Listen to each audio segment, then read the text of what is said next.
support for the park.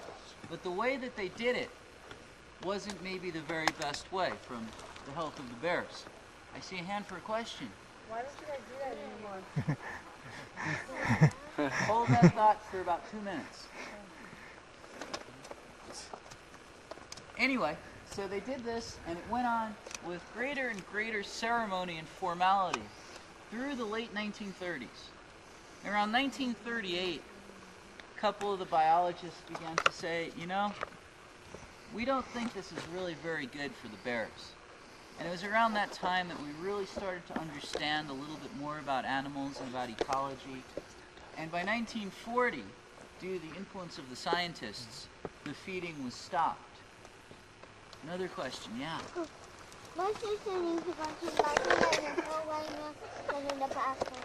Yes, there are. Look, there's hundreds of trees. It's okay, you can go behind a tree. Oh yeah. We do it all the time. It's fine. Yeah. Go see me. I'm Okay. in fear and nobody can see you. Okay. Well, let's not embarrass the young lady.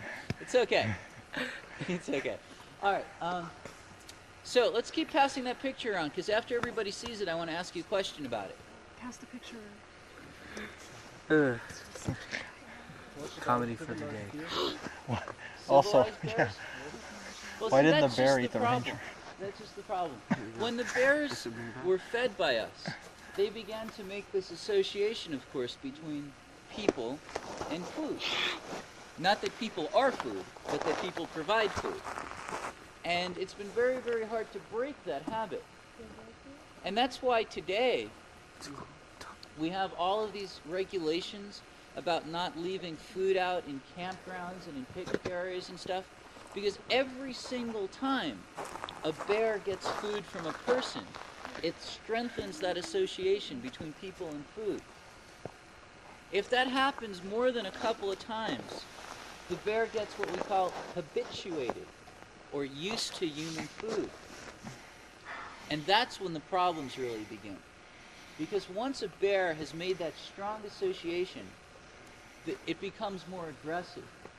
And that's when a bear starts to come right up to people and try to nab food away.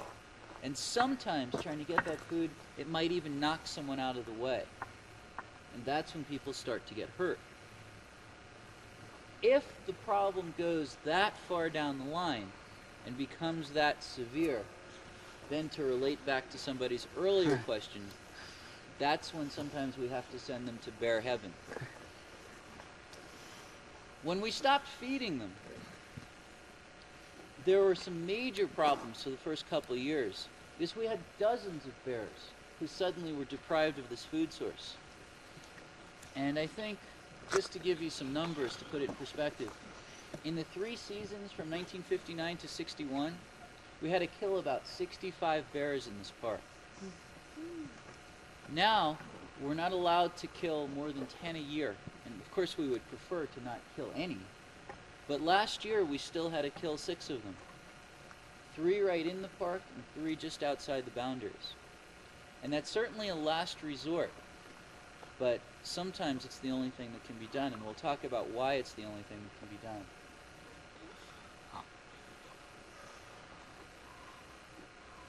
Now, I'll save this till everybody sees that picture, then I'll ask this question. Yeah? How many bears do you think? This year? I don't think we've had to kill any yet. What's saw the a bear lifespan? trap up at Dodgeball. Oh, but a trap does not mean kill the bears, and that's what I'm going to mention next. Okay? There's a lot of things we could do that are much less extreme than having to kill a bear. First thing we do is we set up these bear traps, those green tunnel-looking things some of you might have seen. And if we catch a bear, we'll give it some anesthesia. We'll make it unconscious. And while it's unconscious, we'll take a blood test and make sure that it doesn't have any diseases and that it's healthy. We'll do some studies on it. We'll take some measurements, height, weight, things like that. And we'll put a radio collar around it so we can follow it around. And we'll also put a tag in its ear. And I'll talk about that a little bit more further down the road as well. And then we can just sort of track the bear and follow it. And that lets us know which bears are the most problematic and which ones aren't so bad. And it's only the ones that are really, really bad that start to hurt people that we have to put to sleep. So there's a lot of things we try to do first before we get to that stage. Okay, so now everyone's just about seen the photos. So I want to play a little game. You might have seen this way back on, I don't know, Sesame Street or something. What's wrong with this picture? Okay, you've all seen the two photos, and this is to address the question of why don't we feed them anymore. So, based on these two pictures, what did you just see that is not natural about these photos? And like, maybe everybody can say maybe one thing. Okay, what did you say? Well, if since we're feeding them, they might get so used that like they won't do their own habitat because they'll go to us because it's more easy for them to work for the food. And okay, that's one. Okay, that's good. Now let's save some for everybody else. That's great. If they get used to human food, then they stop following the natural food cycle. We've mentioned several times now how they migrate up to the higher elevations in the spring and then back down here and then the foothills in the fall and back up in the winter. They follow the natural food cycle. Well, if they get fed, then they lose that instinct to follow the natural cycle. So it totally changes their migratory habits. That's definitely one thing that's wrong with this. There's several more. What else was not natural about what you saw? They look like they're putting on a show. Right, they look like they're putting on a show. Do bears in nature get this close to people? No, of course not, right? They're afraid of people. And for that matter, those of you that have seen bears, maybe you've seen one or a mother and its cubs. Have you ever seen a half a dozen adult bears within 50 feet of each other? Right, so that's also unnatural. They get too close to people, and they get too close to each other. Okay. Sure. I was going to say that they lose the fear of people.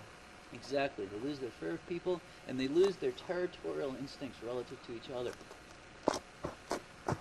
Okay, good. Anything else? There's a couple other things. Sure. I wonder if there was something that could be contaminated in our garbage that would be actually really harmful to them. In terms of diseases and rotten food and things like that? That and then just chemicals, both of them, I guess. Well, yeah. I mean, chemical preservatives. Of course, back before 1940, they didn't have as many preservatives in food as they had now, but certainly there were some. Those chemicals were bad for them. And also the bears, you know, human food is really fattening.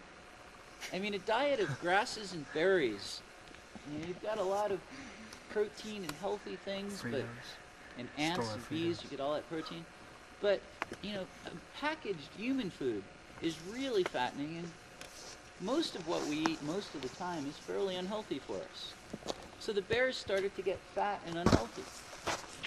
So their health kind of went down the tubes as well. And also, the feedings used to take place in the afternoons or late afternoons. Now, bears are corpuscular. There's another big word for you. Corpuscular by nature. That means that they're active early in the morning and late in the evening. We could contrast that with, say, nocturnal. When is a nocturnal animal active? At night, right? That's a nocturnal animal. And an animal that's active by day is called diurnal or diurnal. But bears are active in the morning and the evening, and that's that nice big word, corpuscular. But when we started feeding them every afternoon, we changed not only what they ate, but we changed when they ate. So instead of coming out searching for food in the mornings and the evenings, they'd all traipse up here, you know, in the late afternoon and have their meal. And finally, this one you couldn't tell from the pictures, if the female bear no longer had to teach its cubs how to find food, and no longer had to protect them and travel with them, what do you think might have started to happen?